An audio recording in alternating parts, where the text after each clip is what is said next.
Guys मैं हूं यशपाल यादव और आप देख रहे हैं यशपाल यादव एंटरप्रेन्योर। तो गाइज आज मैं व्यूवर्स की डिमांड पर एक वीडियो लेकर आया हूं प्राइवेट कंपनी के बारे में। गाइज मुझसे पर्सनली काफ़ी लोगों ने ये सवाल किया कि सर प्राइवेट कंपनी के ऊपर वीडियो बनाएं, तो आज मैं प्राइवेट कंपनी के ऊपर ही लेकर आया हूं इस वीडियो को कि प्राइवेट कंपनी होता क्या है, इसका क्या प्रोसेस होता है, क्या डॉक्यूमेंट रिक्वायर्ड है, इसके लिए क्या फीस होती है, सब कुछ डीपली डिस्कस करेंगे हम एक्सपर्ट विपिन जी से। तो गाइज इस वीडियो में अंत तक बने रहे और अपनी स्किल को बढ़ाए। तो गाइज चलिए शुरू करते हैं इस वीडियो को बिना किसी टाइम वेस्टेज के। Hello Vipin ji, good morning. Very good morning Yashpal जी।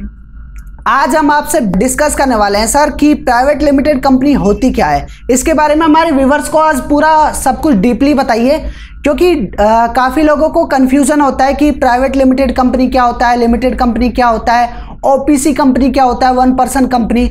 तो सर इसके बारे में काफ़ी लोगों को बहुत ज़्यादा कन्फ्यूज़न होती है। तो आज तो हम सिर्फ बात करेंगे प्राइवेट कंपनी के बारे में, तो सिर्फ और सिर्फ प्राइवेट कंपनी के बारे में बताना आज, और अनदर किसी वीडियो में हम डिस्कस करते हैं बाकी अदर कंपनियों के बारे में।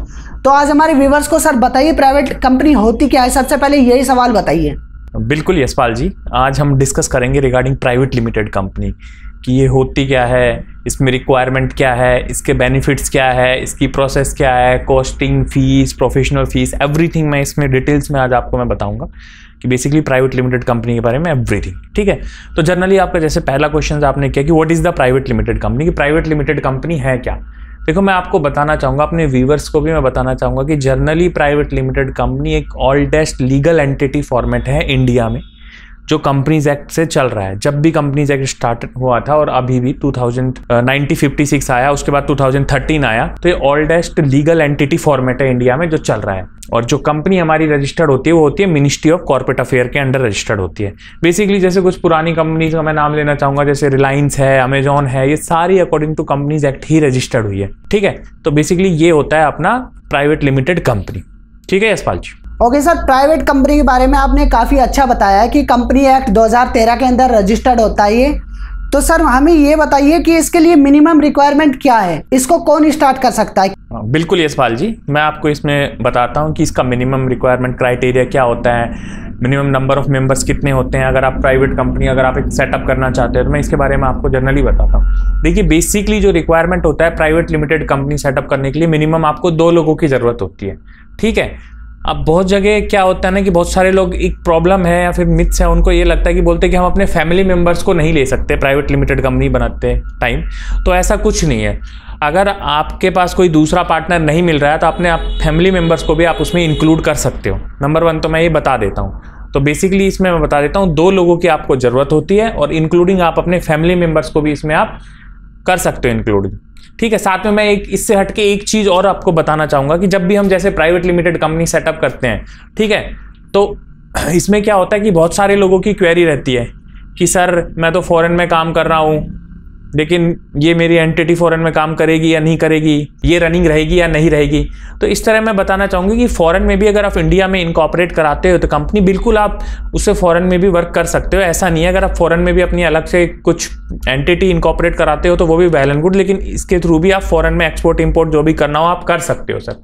ठीक है, अब मैं आता हूँ अपना लिमिटेड जो क्राइटेरिया जो मैंने बताया, बेसिकली 2 पर्सन की रिक्वायरमेंट होती है। अब मैं एक डॉक्यूमेंटेशन के पार्ट पे आता हूँ कि डॉक्यूमेंटेशन इसमें क्या ज़रूरी होता है। ठीक है, डॉक्यूमेंटेशन में जनरली इसमें जो ज़रूरी होता है, दोनों लोगों का रेफर हो गया फर्स्ट ऑफ ऑल तो आइडेंटिटी प्रूफ, जिसमें आपका पैन कार्ड काउंट हो जाएगा, आपका पासपोर्ट काउंट हो जाएगा। सेकंड आपका आ गया रेजिडेंशियल प्रूफ। रेजिडेंशियल प्रूफ में आपका आधार कार्ड आ जाएगा, वोटर ID कार्ड आ जाएगा, ठीक है, आपका बैंक स्टेटमेंट आ जाएगा, ठीक है, करंट मंथ का। तो ये जनरली ये प्रूफ चाहिए। एक चीज़ और छोटी सी बताना चाहूँगा कि जब भी आप कोई कंपनी सेटअप करते हैं तो उसके लिए एक रजिस्टर्ड ऑफिस हमें दिखाना पड़ता है। तो रजिस्टर्ड ऑफिस के लिए हमें इलेक्ट्रिसिटी बिल चाहिए, उसका इलेक्ट्रिसिटी बिल हो, फोन बिल हो, वाटर बिल हो, गैस बिल हो, कुछ भी। अगर रेंटेड है premises then rent agreement. Registered office में एक चीज़ बताना चाहूँगा कि जनरली क्या होता है कि कुछ लोग कहते हैं कि क्या रजिस्टर्ड ऑफिस में कमर्शियल जगह ही ले सकता हूँ, अपने घर को रजिस्टर्ड ऑफिस नहीं बना सकता। तो मैं बिल्कुल ये कह रहा हूँ कि आप अपने घर को बिल्कुल रजिस्टर्ड ऑफिस बना सकते हो, इसमें कमर्शियल में जाने की आपको जरूरत नहीं है। ऐसा कोई क्राइटेरिया नहीं कि आप कमर्शियल में ही कोई बिल्डिंग लोगे और उसको आप रजिस्टर्ड ऑफिस दिखाओगे सर। तो गाइज विपिन जी ने बहुत अच्छा बताया कि मिनिमम क्या रिक्वायरमेंट है इसके लिए डॉक्यूमेंट्स की। तो विपिन जी अब ये बताइए कि इसके एडवांटेज बताइए प्राइवेट लिमिटेड कंपनी में ही हम क्यों जाएं, इसका क्या एडवांटेज होता है? तो एडवांटेज के बारे में और बताइए व्यूवर्स को। बिल्कुल यशपाल जी, आपने बहुत ही अच्छा क्वेश्चन किया कि इसके बेनिफिट्स क्या है कि क्यों कोई भी general public private limited company बनवाए। तो बिल्कुल मैं इसके बारे में आपको डिटेल में बताता हूँ कि इसके बेनिफिट्स हमें क्या क्या मिलेंगे। देखिए, जो पहला बेनिफिट है, जो फर्स्ट बेनिफिट है, वो तो है कि आपका जो नेम होता है प्राइवेट लिमिटेड कंपनी में वो रिजर्व हो जाता है, सिक्योर हो जाता है, आपका नेम सिक्योर हो जाता है। जैसे कि किसी ने एमसीए पे कंपनी रजिस्टर कर ली XYZ प्राइवेट लिमिटेड, कोई दूसरा पर्सन सेम नेम से कंपनी इनकॉर्पोरेट नहीं कर सकता। ठीक है, तो सबसे पहला बेनिफिट तो ये है कि आपका जो नेम है वो बिल्कुल आपका नेम सिक्योर हो जाता है, उससे आप लॉन्ग टर्म बिजनेस कर सकते हो। नंबर 1 बेनिफिट हो गया ये। तो जो सेकंड इसका बेनिफिट है वो है separate legal entity. Separate legal entity मतलब जो होता है कि इसमें जो डायरेक्टर है उनकी जो पर्सनल एसेट्स है, डायरेक्टर की जो पर्सनल एसेट्स है वो बिल्कुल कंपनी से सेपरेट रहेगी, वो आपकी इन्वॉल्व नहीं होगी। कल को कुछ इश्यू आता है आपकी कंपनी में तो वो आपकी पर्सनल एसेट इन्वॉल्व नहीं होगी। That is the separate legal entity. And the third is the limited liability.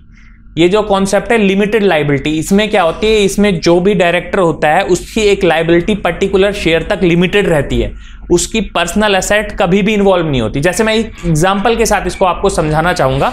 Like that government आज तक विजय माल्या से पैसे रिकवर क्यों नहीं कर पाई, इसका रीजन मैं आपको बताता हूं कि क्योंकि जो अमाउंट था, जो लोन का अमाउंट था वो किंगफिशर के नाम पे था, और इसमें प्राइवेट लिमिटेड कंपनी में हमारी लिमिटेड लायबिलिटी होती है। तो उन्होंने कोई पर्सनल गारंटी नहीं दी थी कि अगर कंपनी से रिकवर ना हो तो उसमें पर्सनल हमारी एसेट इन्वॉल्व होगी। इसी वजह से गवर्नमेंट आज तक विजय माल्या से पूरा फंड रिकवर नहीं कर पाई। ओके, तो बेसिकली इसमें 3 तो मैंने आपको इजीली बता दिया है। बेनिफिट्स में आपका नेम रिजर्वेशन आ जाएगा, लिमिटेड लायबिलिटी आ जाएगी, सेपरेट लीगल एंटिटी आ जाएगी, साथ में इसमें आपको एक मिलेगा फंड रेजिंग। देखो, फंड रेजिंग का मतलब ये नहीं कि प्राइवेट लिमिटेड कंपनी आप बना लेते हो तो कोई भी बैंक आपको लोन दे देगा, ऐसा नहीं है। लेकिन ये है कि आप इजीली एक्सेस कर सकते हो, आप बैंक के पास जा सकते हो, आप इन्वेस्टर के पास जा सकते हो, आप वीसी वेंचर कैपिटलिस्ट के पास जा सकते हो, इजीली आप जा सकते हो। ठीक है, फोर्थ बेनिफिट आता है freely and easily transfer of share. इसका मतलब क्या आता है कि भाई जो डायरेक्टर है, आज डायरेक्टर है, हो सकता है कल को वो लीव कर रहा हो या वो रिजाइन दे रहा हो, तो इसका मतलब ये नहीं कि उसके पास जो शेयर है वो आप ट्रांसफर नहीं कर सकते, वो इजीली आप ट्रांसफर कर सकते हो। जो भी नया डायरेक्टर आ रहा है, ऐसा नहीं है कि आप वो शेयर ट्रांसफर नहीं कर सकते, वो शेयर उसी के नाम पे परमानेंट लिस्ट हो गए, तो ऐसा बिल्कुल नहीं है। इजीली आप सिंपली शेयर ट्रांसफर कर सकते हो। अगर कोई पर्सन रिजाइन दे रहा है या न्यू इंट्रोडक्शन हो रहा है तो आप उसके नाम पे शेयर ट्रांसफर कर सकते हो। फिफ्थ जो इसमें आपको बेनिफिट मिलता है एफडीआई का आपने सुना ही होगा, फॉरेन डायरेक्ट इन्वेस्टमेंट। देखो, अगर कोई भी फॉरेन की कंपनी यहाँ पे इन्वेस्ट करना चाहती है तो आपको एज ए एंटिटी ही रहना पड़ेगा, तभी वो आपके पास आएगी। ऐसा नहीं आपने सोल प्रोप्राइटरशिप बना ली और वो सोच रहे हो कि मैं तो एफडीआई लेके आऊं, फॉरेन से इन्वेस्ट लेके आऊं, तो ऐसा बिल्कुल पॉसिबल नहीं है। जनरली कोई भी एंटिटी फॉरेन की तभी इन्वेस्ट करेगी जब प्रॉपर आप एज ए एंटिटी रजिस्टर्ड हो, लाइक दैट प्राइवेट लिमिटेड हो या फिर आप लिमिटेड कंपनी हो। ठीक है, जनरली ऐसे नंबर ऑफ बेनिफिट्स है जो मैंने आपको बताए। एक और छोटा सा बेनिफिट है कि जब भी हम प्राइवेट लिमिटेड कंपनी बनवा लेते हो तो क्रेडिटेबिलिटी बनती है बिजनेस की। जैसे कि कोई भी आपका डेटा एमसीए पे खोल के देखेगा, मिनिस्ट्री ऑफ कॉर्पोरेट अफेयर पे देखेगा, वो ऑनलाइन एक्सेस कर सकता है। यशपाल जी, वो ऑनलाइन देख सकता है कि भाई इसमें क्या इसकी पेड अप शेयर कैपिटल है, क्या इसकी सब्सक्राइब शेयर कैपिटल है, कौन कौन डायरेक्टर है, रजिस्टर्ड ऑफिस कहाँ पे सिचुएटेड है। और जब भी प्राइवेट लिमिटेड कंपनी बनती है तो कंपनी को एक सिन नंबर मिलते हैं।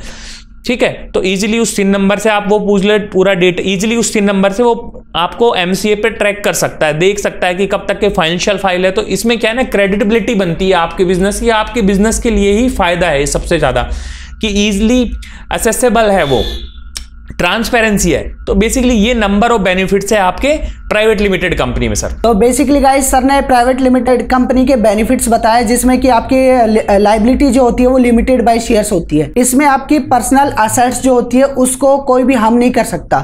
यानी कि अगर कंपनी के नाम से आप कोई लोन लेते हो तो आपके पर्सनल असेट्स उसमें जिम्मेदार नहीं है, आप सिर्फ लिमिटेड बाय शेयर्स हो उस कंपनी में और आपकी पर्सनल असेट्स को कोई हार्म नहीं कर सकता। तो सर अब हमें बताइए कि इसकी प्रोसेस क्या होती है, यानी कि इस कंपनी को सेटअप करने की प्रोसेस बताइए, उस पे आइए कि कैसे इसको सेटअप कर सकते हैं हम। बिल्कुल यशपाल जी, अब मैं आपके नेक्स्ट क्वेश्चन पे आता हूं कि प्राइवेट लिमिटेड कंपनी को सेटअप करने की प्रोसेस क्या होती है। जनरली मैं अपने दर्शकों को भी बताना चाहूँगा कि प्राइवेट लिमिटेड कंपनी सेटअप करना, जीएसटी या एमएसएमई के रजिस्ट्रेशन करना ईजी नहीं है, बच्चों का खेल नहीं है कि जैसे आपने कर दिया प्राइवेट लिमिटेड कंपनी और आप कोई भी इसको सेट कर लेगा।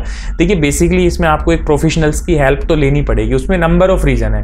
फर्स्ट ऑफ ऑल तो रीज़न ये है कि आपको नॉलेज ही नहीं है कि आपको कौन सा फॉर्म भरना है। अगर चलो कुछ क्लाइंट्स होते हैं जो फॉर्म भर लेते हैं लेकिन वो वहाँ तक पहुँच नहीं पाते लास्ट स्टेज तक। रीज़न क्या है कि इसमें प्रोफेशनल्स के सिग्नेचर की नीड होती है। इसमें CA, CS, company secretary, chartered accountant, lawyer, advocate, CMA, इनके जो आपके प्रोफेशनल्स के डिजिटल सिग्नेचर है उसकी नीड होती है, तभी आप प्रोसेस कर पाएंगे। कुछ और होते हैं, कुछ जैसे क्लाइंट्स होते हैं वो कर लेते हैं लेकिन उनके साथ प्रॉब्लम क्या होती है, वो फीस भी पे कर देते हैं लेकिन प्रॉपर फॉर्म नहीं भर पाते और उनकी कंपनी लास्ट में रिजेक्ट हो जाती है। एक चीज़ मैं आपको बताना चाहूँगी, जब भी आप प्राइवेट लिमिटेड कंपनी सेटअप करें तो प्रोफेशनल की हेल्प जरूर ले और अकेला करने का ना सोचें, क्योंकि ये बच्चों का खेल नहीं है। इसमें आप बहुत सारी मिस्टेक्स करोगे जो आपको प्रॉब्लम होगी। अब मैं थोड़ी सी इसमें प्रोसेस पे आता हूँ कि बेसिकली जब हम प्राइवेट लिमिटेड कंपनी सेटअप करते हैं तो हमें क्या क्या चीज़ की नीड होती है।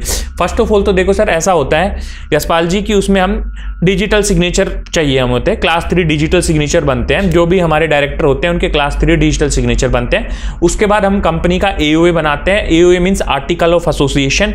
एमओए बनाते हैं, memorandum of association. AOA generally includes rules and regulations of the company and MOA means object of the company, कि बिजनेस क्या कर रही है कंपनी। ठीक है, उसी तरह और भी बहुत सारे डॉक्यूमेंट्स हैं जो हम जब कंपनी को सेटअप करते हैं तो वो बनाते हैं। ठीक है, तो ये मैं अभी नहीं बताऊंगा लेकिन बाद में किसी दूसरे वीडियो में हम इसके बारे में बिल्कुल डिस्कस करेंगे सर। तो सर अब मैं आपसे लास्ट सवाल यही करने वाला हूँ कि इसकी कॉस्ट क्या आ जाती है, यानी कि इस कंपनी को एस्टेब्लिश करने के लिए कितनी फीस वगैरह चार्जेस आ जाते हैं टोटली, तो उसके बारे में सर डीपली बताइए हमारे व्यूवर्स को जिनको नहीं पता है कि प्राइवेट कंपनी सेटअप करने में कितनी कॉस्ट आ जाती है, तो सर उसके बारे में पूरा डीपली बताइए थोड़ा सा। बिल्कुल यशपाल जी, आपने बहुत ही अच्छा क्वेश्चन किया कि एक प्राइवेट लिमिटेड कंपनी को सेटअप करने में फाइनल कॉस्ट क्या आ जाती है। कि बहुत सारे जो हमारे व्यूवर्स हैं वो देख रहे हैं, वो यही सोच रहे हैं कि सब कुछ तो बता दिया लेकिन कॉस्ट नहीं बताई। एग्जैक्टली मैं देखो बिल्कुल फ्रैंक बोल रहा हूँ कि सब कुछ बता दिया लेकिन कॉस्टिंग नहीं बताई। तो चलो मैं इस चीज़ पर आता हूँ। कॉस्टिंग में देखो जनरल 2 टाइप की कॉस्टिंग आ जाती है। फर्स्ट ऑफ ऑल तो हमारी आ जाती है गवर्नमेंट फीस एंड सेकंड आ जाती है प्रोफेशनल फीस। ठीक है, अब मैं आपको बताना चाहूँगा गवर्नमेंट फीस जनरली सेम ही होती है लेकिन कुछ स्टेट्स है जैसे पंजाब है, मध्य प्रदेश है, इनकी गवर्नमेंट फीस ज़्यादा होती है। ठीक है, अब मैं आ जाता हूँ प्रोफेशनल फीस पे। जनरली जो प्रोफेशनल फीस होती है मिनिमम वो होती है 8 to 15,000 के बीच में आ जाती है। ठीक है, 8,000 से 15,000 के बीच में आपको कोई भी अच्छा प्रोफेशनल चार्ज कर लेगा और बहुत अच्छे से प्राइवेट लिमिटेड कंपनी आपको इनकॉर्पोरेट करके देगा। कुछ लोग हैं जो प्राइवेट लिमिटेड कंपनी इससे भी कम कॉस्ट में सेट कर रहे हैं लेकिन वहाँ पे उनके पास प्रॉपर लैक ऑफ नॉलेज ही मिलेगी और आपको इशू ही होगा। तो बेस्ट ये है कि आप अपना बेस्ट से बेस्ट प्रोफेशनल के पास जाए ताकि आपका काम इजीली स्मूथ रहे।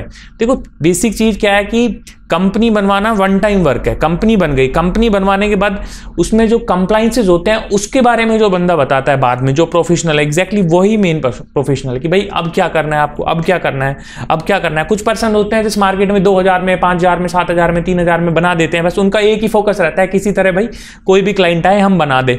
ठीक है, लेकिन वो बाद में ना तो क्लाइंट से फॉलो अप ले पाते हैं और ना उनको प्रॉपर नॉलेज होती है। तो मैं एग्जैक्टली आपको यही बताना चाहूंगा कि आप प्रॉपर प्रोफेशनल्स के पास जाए अगर आप प्राइवेट लिमिटेड कंपनी सेटअप करना चाहते हो। Okay sir, thank you sir. आज आपने प्राइवेट कंपनी के बारे में बहुत अच्छा बताया। तो बेसिकली गाइस सर का कहने का मतलब ये है कि प्राइवेट कंपनी एस्टेब्लिश आपने कर ली, रजिस्टर्ड करा ली, उतना ही नहीं है, उसके कंप्लाइंसेस भी बहुत ज़रूरी है। तो गाइज एक अच्छे प्रोफेशनल से आप अपनी कंपनी रजिस्टर्ड कराएं। जैसे कि एक छोटे बच्चे को टाइम टू टाइम हर स्टेज पे उसको एक माँ की ज़रूरत होती है, यानी कि उसको कब क्या खाना है, कैसे उसको बड़ा होना है, कब उसको स्कूल जाना है, कब उसको ग्रेजुएशन करनी है, ऐसे करता करता वो धीरे धीरे बूढ़ा हो जाता है। यानी कि उसकी एक स्टेज होती है, हर स्टेज में एक काम होता है। ऐसे गाइज कंप्लाइंसेस बहुत ज़रूरी है कंपनी के। अगर आप कंप्लाइंसेस नहीं करते हो तो आपको बहुत बढ़िया पेनल्टी लगने वाली है और गवर्नमेंट की काफ़ी अच्छी खासी पेनल्टी है अगर आप कंप्लाइंसेस टाइम पर नहीं करते हो कंपनी के। तो गाइज अच्छे प्रोफेशनल से मिले और उनके कंप्लाइंसेस कराने बहुत ज़रूरी है। तो गाइज अगर आपको कोई भी प्राइवेट लिमिटेड कंपनी से रिलेटेड कोई भी क्वेरी हो तो आप विपिन जी से या मुझसे कंसल्ट कर सकते हो और डिस्क्रिप्शन में मैं आप अपना और विपिन जी का नंबर दे रहा हूं। तो थैंक यू गाइज, आज के लिए बहुत बहुत धन्यवाद। वीडियो में बने रहने के लिए आपका बहुत बहुत धन्यवाद। जल्दी मिलते हैं नेक्स्ट वीडियो में। जय हिंद, जय भारत।